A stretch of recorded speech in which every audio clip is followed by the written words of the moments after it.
In honor of my first 1,000 views, I've decided to make a top 10 list. Nick's top 10 favorite educational games from the 90s. Okay, number 10 on our list is Wishbone and the amazing Odyssey. This is one of my favorite games from the 90s.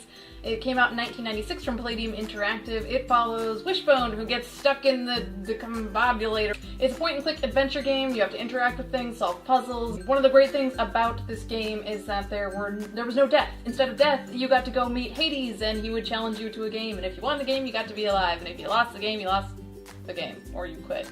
You can always win. This game is awesome because it teaches kids about Greek mythology and about classical literature. I mean, Wishbone is the reason that I went out and got a literature degree. I think I've got it around here somewhere. Nope, that's a dirty Kleenex. I often get them confused. I mean, on to adventure! Come on, men! We're on our way home! So what did Wishbone teach us? Wishbone taught us that you can get a dog that wouldn't eat your homework, but in fact would do your homework. Wishbone was probably the most beloved Jack Russell Terrier from the 90s, except for maybe Eddie from Frasier. Alrighty, coming in at number 9 is the 1990 version of Math Blasters Plus. Originally created by Davidson, now owned by the Knowledge Adventure Company. You can actually still go online, play Math Blasters, register your kids to play Math Blasters. Math Blasters, still a reference. But what did this game actually teach us? This game taught us that video games are lots of fun. But you know what isn't fun? Math. Math isn't fun.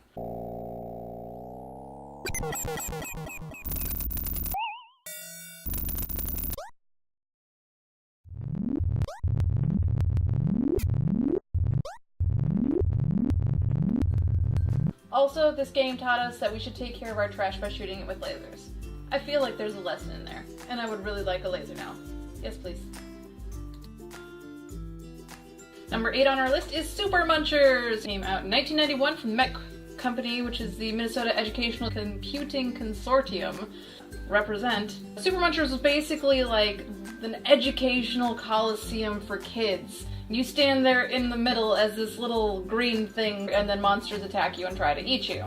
So the trick is to get the outside squares before the monsters are released on you that will eat your soul. What I learned from this game is, don't fuck up or you'll get eaten by monsters. I feel like this is a valuable life lesson, and we should be continuing to teach our kids this.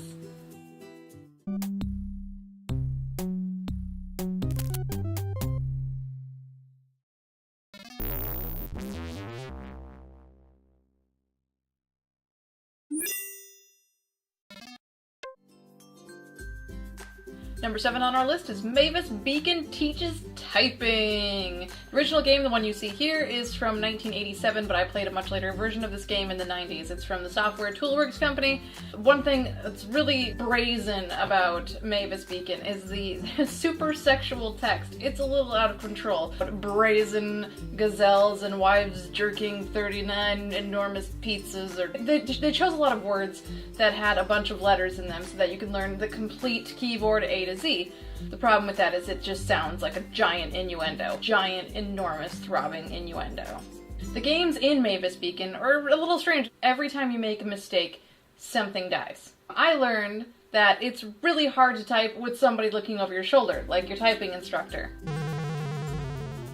But we all know that the true typing teacher of that time period was in fact things like AOL Instant Messenger, or MSN Messenger, or ICQ, or chat rooms, or anything like that. Nobody learned from these programs. Everybody learned from IMing their friends all summer long. Number 6 on our list is the Oregon Trail, the deluxe edition. This one came out in 1992. The original game was produced in the early 70s by MEC, with Minnesota Educational Computing Consortium, represent. And this game teaches kids about pioneers and pioneer life and what it was like to go on the Oregon Trail. Now, pros of this include you get to go hunting, there's rivers you could try and ford across or take a ferry. I mean, you get to survive potentially, you can trade with people and learn about history. It's a great positive thing, right? But the downsides are there's a ton of wastefulness from hunting. I think at one point I wasted about 800 pounds of food hunting. There's a ton of death and diseases and injuries. cholera, typhoid fever, measles, broken limbs, snake bites, fevers, exhaustion, dysentery, crushed by a wagon. In the gameplay of this, my wagon got lit on fire. I lost a ton of stuff. I learned that if you decide to take on the Oregon Trail pioneer style, you should take your enemies and not your friends, because there's a fair chance that they're gonna die. Number 5 on our list is the Amazon Trail. Came out in 1994, also from MEC, Minnesota Educational Computing Consortium. Represent. Now, the point of the game was to save the Inca people from disease. A jaguar comes to you in your sleep and tells you you need to travel down the Amazon through time to help save the Inca people. Pros of this game are fishing. You get to take some pictures of animals, you get to identify the animals, there's a lot of history, you get to meet the historical figures. Cons of this game. You're in a fucking canoe. Always had terrible luck with canoes, and games don't change it. I just have terrible luck with canoes. I capsize all the time. And as a time-traveling game, you're in the Amazon. The Amazon really doesn't change that much in the 400 years they've got you going back in time. One of the major downsides of the game is you could potentially get lost down a tributary and get eaten by headhunters. And of course, as a sequel to the Oregon Trail, there's a ton of disease like malaria, yellow fever. Fun! I learned that as far as time-traveling vehicles go, don't choose a canoe. Also, Antonio's a dick. Number 4, The Castle of Dr. Brain, released in 1991 by Sierra Online. I'm a big fan of Sierra games. Wish they were still a thing. Now, the point of the game is you're applying for a job to be assistant to the mad scientist Dr. Brain. Puzzles. You have to enter the castle, you have to solve puzzles, you have to continue solving puzzles, and then you have to solve more puzzles. And then you meet Dr. Brain! Yay! In order to play this game, you need the ultra top secret decoder grid, which I'm pretty sure is still under copyright, but you can find it online. This game is a ton of fun. I love puzzle games. I love puzzle games. This is a great little puzzle game. The problem with this puzzle game is that it gets really repetitive really quickly. I learned that puzzles are super fun until they're too hard, and then they're just awful.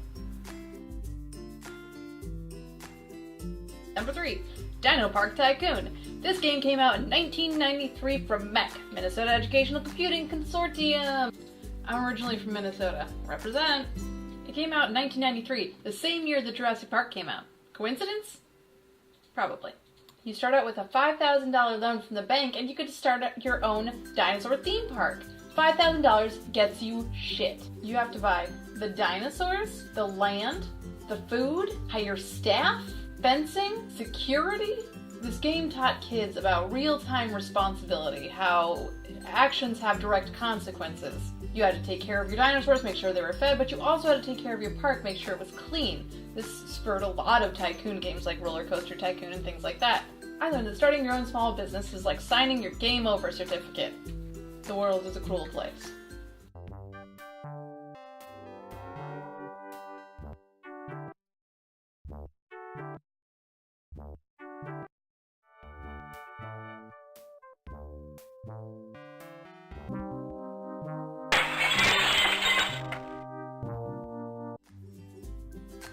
Number 2 is... Where in the world is Carmen Sandiego? This game was released in 1985 by Broderbund. The version I played was from the 90's. This is the old version. The point of this game is to solve crimes internationally and try and take down the Queen Pin, Carmen Sandiego, but you gotta find her first!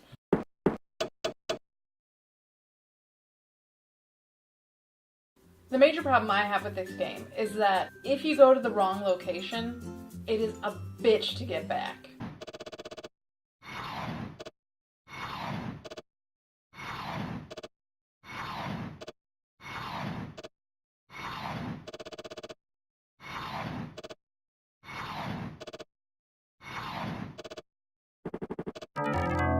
The game teaches you about geography and special landmarks in those places. It's a fun way to learn about what's out there and available to look at and to visit in the world. I learned that crime has consequences, but not until you get caught. You know, this might actually be why I love heist movies. Number 1 on our list is Mario Teaches Typing. This was released in 1991 from Interplay. It's one of the few educational Mario games. It was a really fun way to learn how to type.